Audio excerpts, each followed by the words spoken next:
Are you nervous at all? No. No, you're used to this, aren't you? Yes. Tracy. I think it's really cute. What do you think, Peyton? Tracey. You like your little ear? You do? Thought you wanted to get rid of it. No. You do, don't you? You want two big ears? You nervous? You not? Well, Daddy's nervous enough for both of us. Is that okay?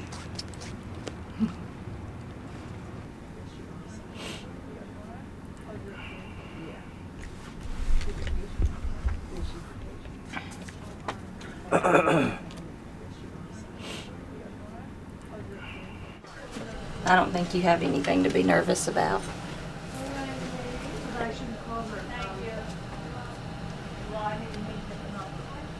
You're not nervous as long as Mama and Daddy are around, are you? Well, one thing I'm nervous about. What's that? Heights. Heights? To have a child go to school and grow up that way, having that facial birth defect will affect them the rest of their life. I think the best part about what I do is being able to call that mother and say, your child can have surgery. Please, I'm gonna cry just saying it. Where are the nurses? Are they giving us the okay? They have? Yes. We're onward and upward, huh? Yes, say goodbye to Peyton. There's a waiting room right there that I'm gonna bring your wife in a minute. Oh, okay. Bye, buddy. Bye. Love you. Love you. See you a little bit. Okay. See you later. Thank you. We'll take care of it.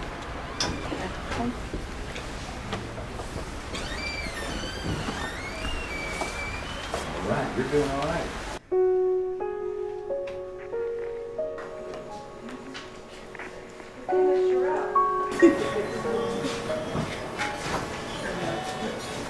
Started to rub noses with a mask on.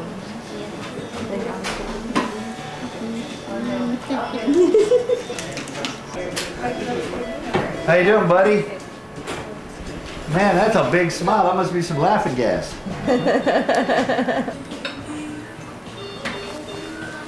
Love you, buddy.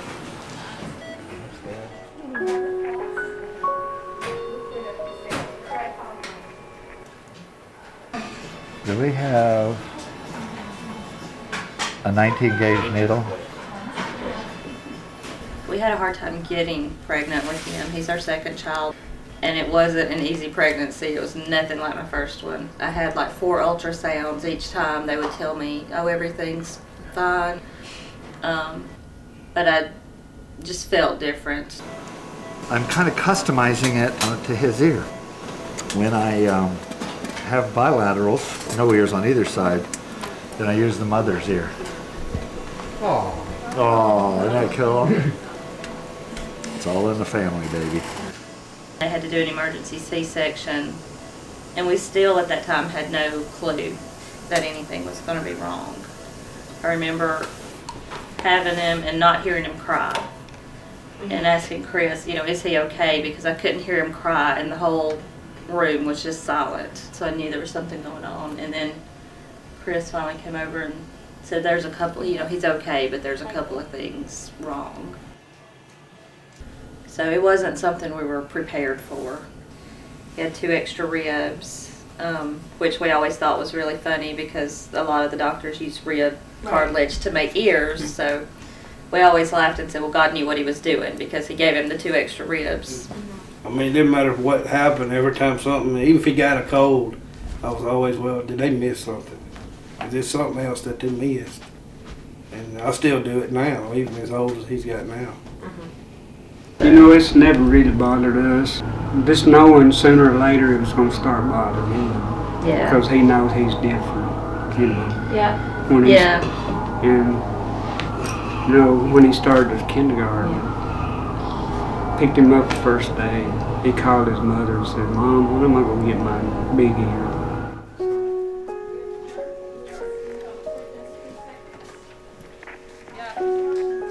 For me, the hardest part of it was wondering if I had done something, to cause it.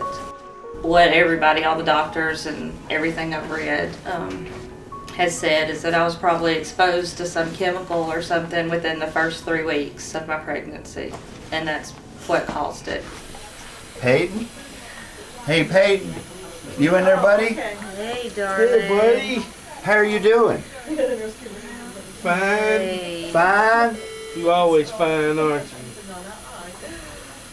You sleepy? Yeah. I see him little chubby cheeks. Yeah. So he's gonna do great. And we're gonna let him wake up and you spend some time with him. You in there? Are you hungry? I bet you are. I'll bet he is. What does he like to eat? You want pizza? You wake up, darling? You wake up and look at Mama? How you feel? Feel fine? You look fine too. Yeah. You're just sleepy, aren't you? I love you, Peyton.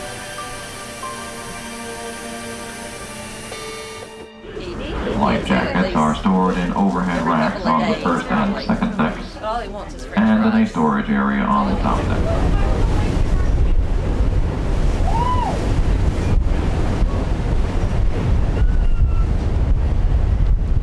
These are children that were born with a defect.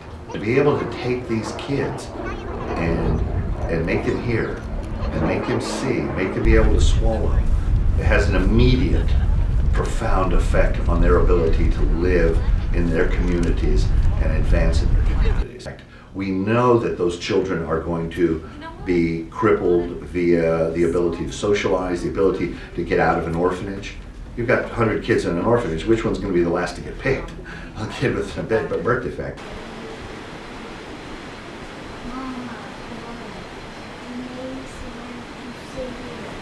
Look how big the ear is. You think we need to give you an ear that big? No. That ear would weight you down, wouldn't it?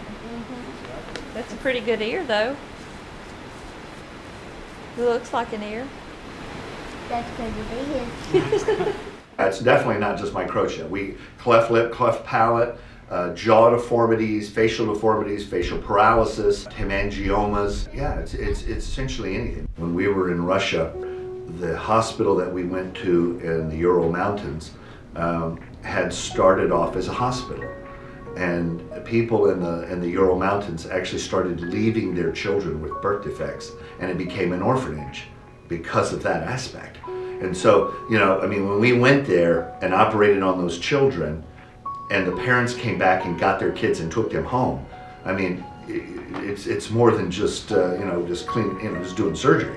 It changes the way the lives of these kids. So that's what I like about this. The return on supporting the Babyface Foundation ends up getting an immediate response to something that affects people's lives. We will see them again at the earliest at 3 months and at the latest 6 months. And the rest of it's smaller stuff, customization and hearing restoration. And since this has to last him his whole life, we're not in any hurry.